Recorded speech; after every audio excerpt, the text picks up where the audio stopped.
But I'll tell you what a plan is. A budget is a plan, is literally a plan.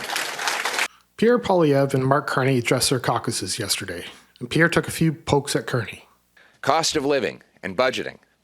Well, Mr. Carney told us all that, he said, I'd like to say it again and again, that a slogan is not a plan. Well, I point out that is a slogan, but... Pierre stuck to his typical speech that we heard throughout the election, and I'm not saying that in a negative way. It was straight to the point and the typical conservative common sense. And at first, his finance minister said there would be no budget this year for the first time outside of COVID in approximately 2 decades. Then the prime minister came out and said, well, there will be a budget, but it will be in the fall when half of the fiscal year is over. How do you budget for something that has already happened? Maybe they think that budgets will balance themselves. And that change means a Canada that is affordable, safe, self-reliant, and united. And those are our priorities for this session of Parliament.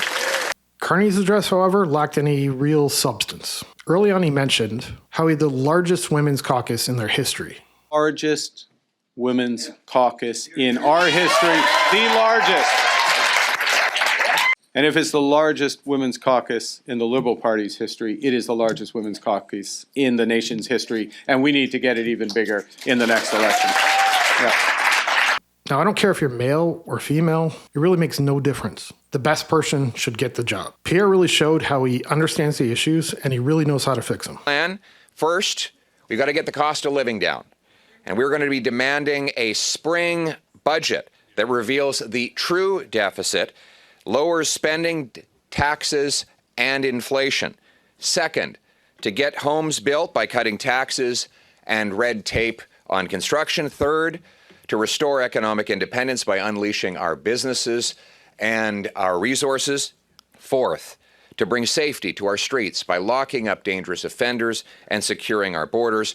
And fifth, speaking of our borders, we need to get immigration under control after a decade of Liberal incompetence. Carney's showing that he just doesn't get it and he really doesn't have a plan.